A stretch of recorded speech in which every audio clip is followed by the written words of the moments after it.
Hello and welcome everyone. स्वागत है आपका मेरे official YouTube channel agriculture success point पर। और मैं मुकेश कुचेरिया आज आपको पढ़ाऊंगा वर्मी कंपोस्ट के बारे में। आई होप कि आप सभी की दिवाली बहुत अच्छी रही होगी। आपको भाई दूज की बहुत बहुत शुभकामनाएं, जिन्होंने आज बनाई और जिन्होंने कल बनाई उनको भी। ठीक है ना। तो आज के लेक्चर को अपने स्टार्ट करते हैं वर्मी कंपोस्ट के बारे में। वर्मी कंपोस्ट,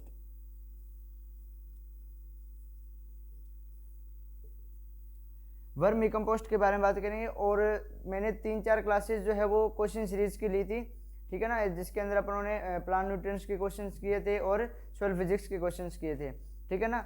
आज मेरे पास पीपीटी नहीं थी तो मैंने सोचा कि अपना एक छोटा सा टॉपिक रहा हुआ है मैन्योर के अंदर वर्मी कंपोस्ट, उसको कंप्लीट कर लेते हैं।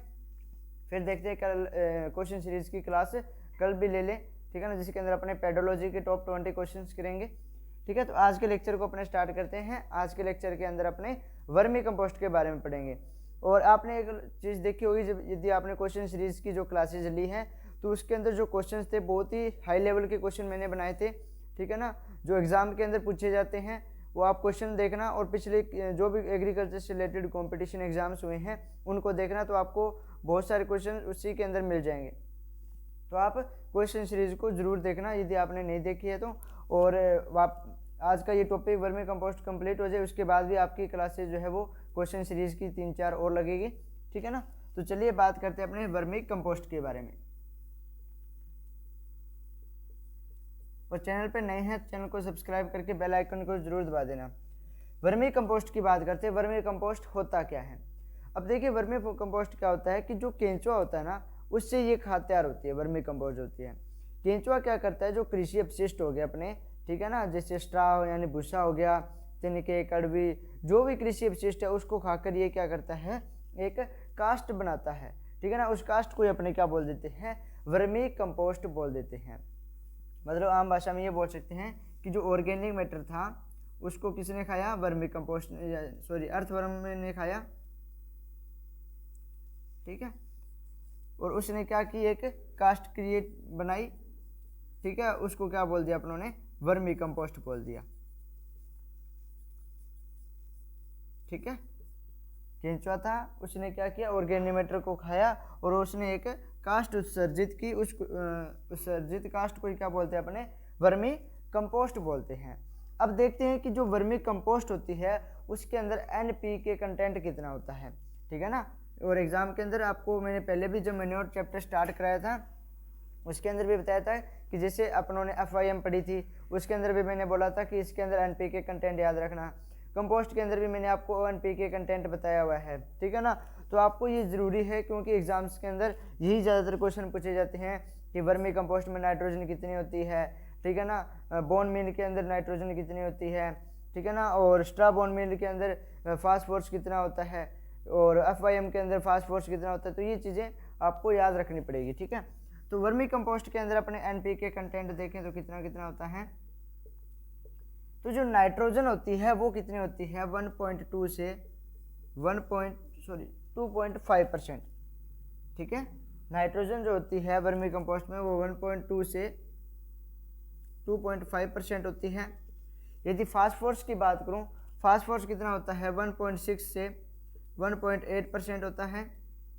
और यदि पोटेशियम की बात करूं, पोटेशियम कितना होता है, तो 1 से लेके 1.5% तक जो है पोटेशियम होता है।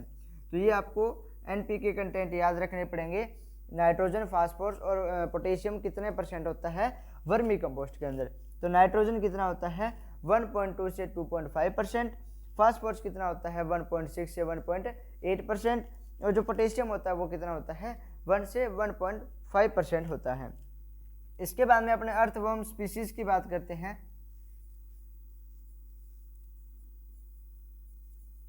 ठीक है, टाइप्स ऑफ अर्थवर्म स्पीसीज। तो वैसे तो इसकी 700 जो प्रजातियां हैं या स्पीसीज पाई जाती है अर्थवर्म की, लेकिन अपने जो एग्रीकल्चर के लिए इंपॉर्टेंट है वो 3 है। कौन कौन सी है, एपिजिक, एंडोजिक और डायोजिक। ये 3 जो स्पीसीज है वो बहुत इंपॉर्टेंट है एग्रीकल्चर के लिए, ठीक है ना। तो अपने सिर्फ 3 की बात करेंगे, वैसे इसकी जो है वो 700 जो स्पीसीज पाई जाती है लगभग, ठीक है, लेकिन इंपॉर्टेंट इनमें से कितनी है, 3 ही है, ठीक है ना। तो उन 3 की बात करते हैं, कौन कौन सी। एक तो हो गया आपकी एपिजिक, सेकंड होगी एंडोजिक और थर्ड होगी डायोजिक। ठीक है, एपिजिक, एंडोजिक और डायोजिक, ये 3 स्पीशीज हैं अर्थवर्म की जो इंपॉर्टेंट है, एपिजिक, एंडोजिक और डायोजिक। अब इनके अंदर याद क्या रखना है कि ये कहाँ पर पाए जाते हैं, ये भी कहाँ पे पाए जाते हैं और ये कहाँ पे पाए जाते हैं। तो सबसे पहले अपने बात करते हैं एपिजिक स्पीशीज की। ठीक है ना, जो एपिजिक स्पीशीज के जो अर्थवर्म्स होते हैं वो सोइल के सरफेस पे पाए जाते हैं, यानी 1 मीटर की गहराई तक पाए जाएंगे। ठीक है ना, ये आपकी सोइल होगी। ठीक है ना, तो इस जो सोइल है इसकी सरफेस पे कौन से जो अर्थवर्म्स होंगे, तो वो होंगे आपके एपिजिक। ठीक है ना, जो एपिजिक स्पीशीज है वो सोइल के सरफेस पे पाई जाती है, या अपने दूसरी भाषा में ये बोल सकते हैं कि 1 मीटर की गहराई तक कौन से जो केंचुए पाए जाते हैं, तो वो कौन से होते हैं, एपिजिक होते हैं। ठीक है ना, तो ये क्या हो गया, एक तो किस पे पाए जाएंगे, सोइल सरफेस पे प्रेजेंट होंगे। ठीक है, सेकंड इसके अंदर क्या याद रखना है आपको कि इनका जो ऑर्गेनिक मैटर होता है, यानी सॉरी फूड जो होता है वो क्या होता है, जो एपिजिक है उनका फूड क्या होता है। तो आप एक चीज़ समझ सकते हो इस डायग्राम से। ठीक है ना, कि ये सरफेस पे पाए जा रहे हैं, तो सरफेस पे क्या होता है, ज़्यादातर ऑर्गेनिक मैटर होता है। ठीक है ना, जो भी फसल के अवशेष वगैरह होते हैं वो सारे कहाँ पे होते हैं, अपने ये जो टॉप सोइल होती है, ठीक है ना, इसी के अंदर प्रेजेंट होते हैं, सरफेस सोइल के अंदर। तो ये इनका जो फूड होता है वो क्या होता है, ऑर्गेनिक मैटर होता है।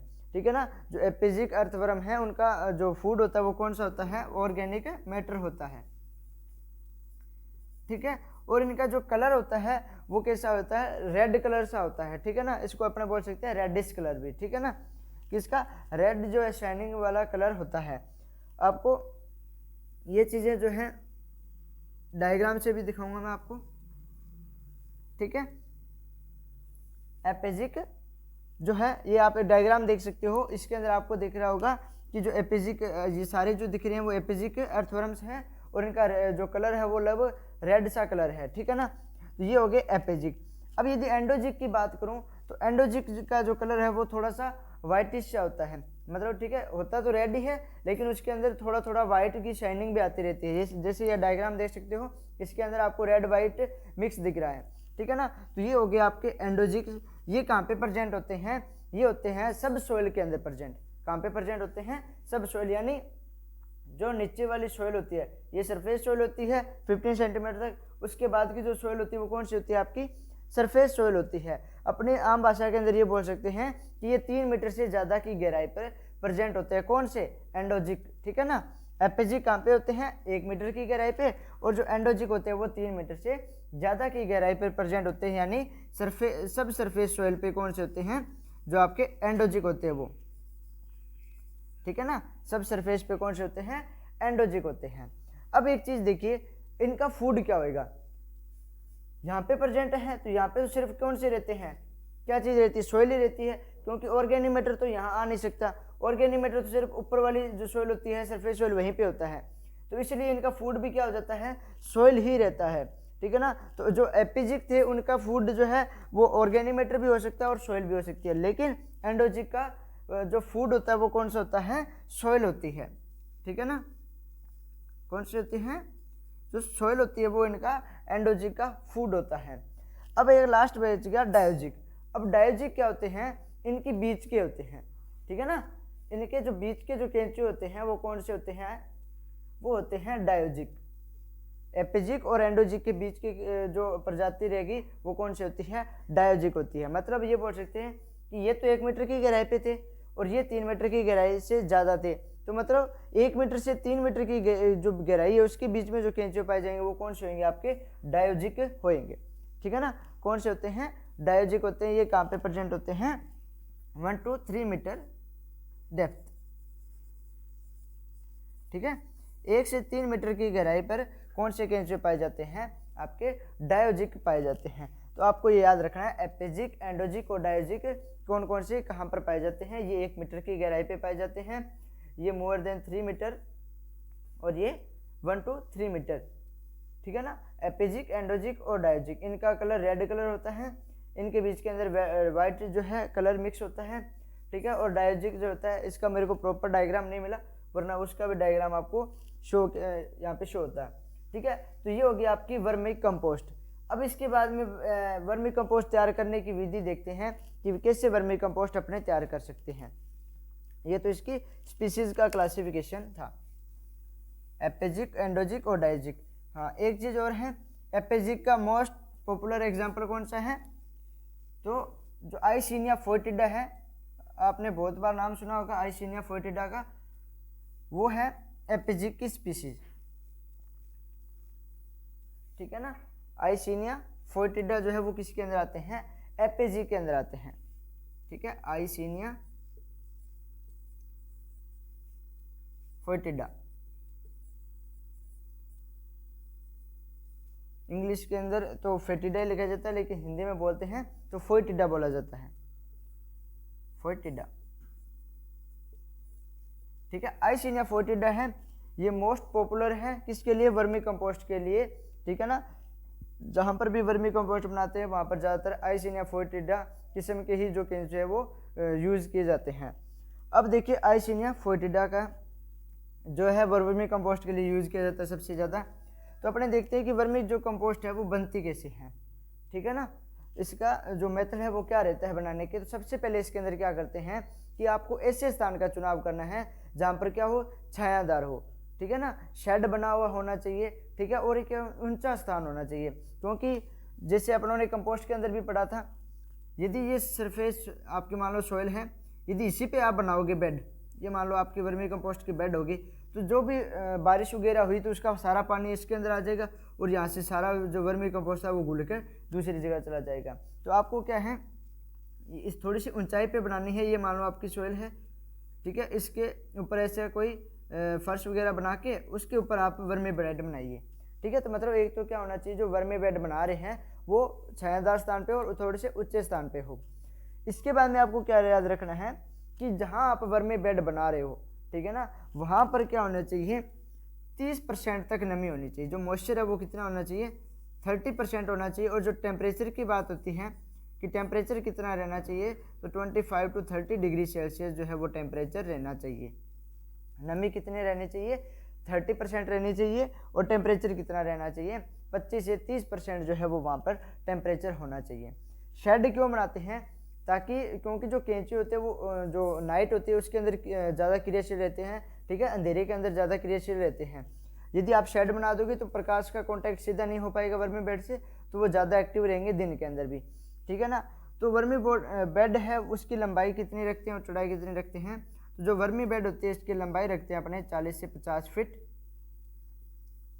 ठीक है, और जो चौड़ाई होती है वो कितनी रखते हैं, 3 से 4 फीट रखते हैं। ठीक है, लंबाई कितनी रखते हैं, 40 से 50 फीट रखते हैं, और जो चौड़ाई होती है वो 3 से 4 फीट रखते हैं। आप लंबाई को बढ़ा भी सकते हैं लेकिन चौड़ाई को नहीं बढ़ा सकते, क्योंकि इसको इकट्ठा करना मुश्किल हो जाता है यदि चौड़ाई ज़्यादा कर दोगे। ठीक है ना, तो 3 से 4 फीट जो है इसकी विड्थ है वो सही रहती है। 3 से 4 से ज़्यादा कर देते हैं तो इसको इकट्ठा करना मुश्किल हो जाता है लास्ट के अंदर। तो बनाएंगे कैसे, जैसे आपने ये वर्मी बेड बना ले, अब क्या करना है आपको, जो भी आपका कृषि अवशिष्ट है, ठीक है ना, भूसा हो गया, कड़वी, जो भी आपका फसल अवशेष है, उसको आप एक लेयर बना के 3 इंच मोटी, कितनी बनानी है, 3 इंच, 3 इंच मोटी लेयर आपको बनानी है सबसे पहले। ठीक है, 3 इंच मोटी लेयर बना दी किसकी, जो आपका कृषि अवशिष्ट था। इसके बाद में आपको क्या करना है कि 2 इंच मोटी, ठीक है, 2 इंच मोटी गोबर की परत डालनी है इस पर अब। ठीक है, 2 इंच मोटी गोबर की परत डालेंगे। तो सबसे पहले अपने कौन सी लेयर बनाई, जो है आपकी ये कृषि अवशिष्ट की। सबसे पहले अपने कृषि अवशिष्ट की 3 इंच मोटी लेयर बनाएंगे। उसके बाद में 2 इंच मोटी लेयर किसकी, गोबर की डालेंगे। इसके बाद में इस पर क्या डाला जाता है, कोकून और केंचुए। ठीक है, क्या कोकून और केंचुए डाले जाते हैं।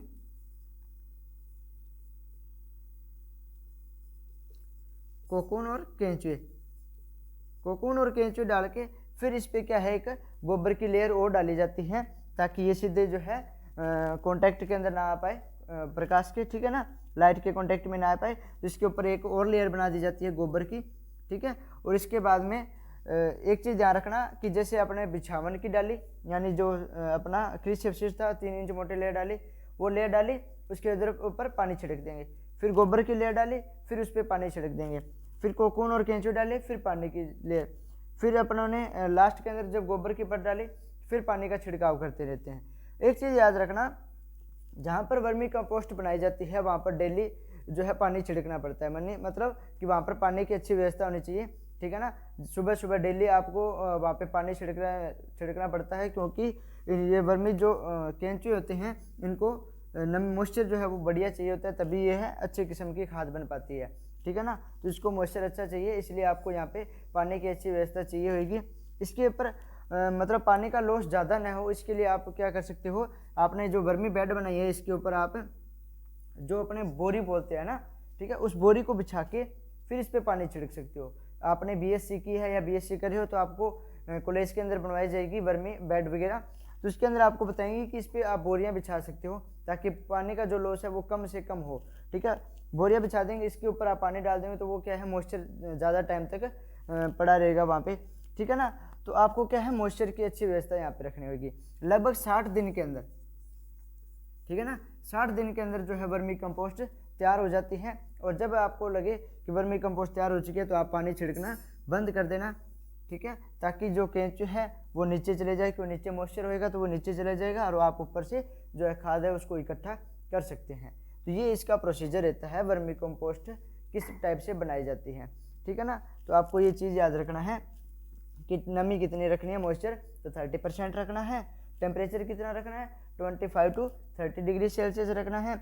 लेयर कौन कौन सी होगी, 3 इंच मोटी कृषि अपशिष्ट की, फिर पानी डाल देना है, फिर 2 इंच मोटी गोबर की परत डाल देनी है, फिर पानी डाल दें, और उसके बाद में आपको कोकून और केंचुए डालने हैं।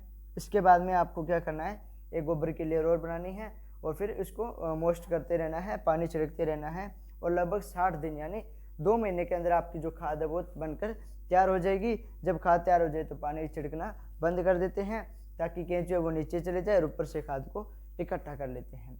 तो ये था वर्मी कंपोस्ट। अब इसके लाभ तो आप बता ही सकते हो कि एक तो ये देसी खाद से बढ़िया होती है, क्योंकि ये भी अपनों ने देखा था एनपीके कंटेंट है ना, तो एनपीके कंटेंट इसके अंदर ज़्यादा थे, क्योंकि आपने FYM पढ़ा था फार्म यार्ड मैन्योर,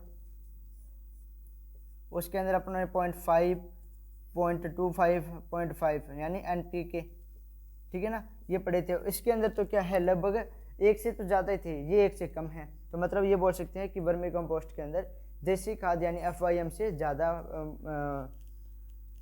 पोषक तत्व होते हैं, ऑर्गेनिक मैटर न्यूट्रिएंट होते हैं, और क्या है कि जो फसल वगैरह होती है उसकी ग्रोथ अच्छी होती है, ठीक है ना, जो सोइल होती है उसको अच्छे न्यूट्रिएंट मिल जाते हैं। तो आप ये तो अपने आप बना के लिख सकते हो वर्मी कंपोस्ट के लाभ, ठीक है। तो आज का ये लेक्चर वर्मी कंपोस्ट पे था, ठीक है ना, कि किस प्रकार कौन कौन सी इसकी स्पीसीज होती हैं, इसके अंदर एनपीके कंटेंट क्या होता है, कैसे बनाते हैं, ठीक है ना। और एग्जाम के अंदर इसका पूरा ये पूछा जाता है कि वर्मी कंपोस्ट के बारे में बताइए और इसे बनाने की विधि लिखिए।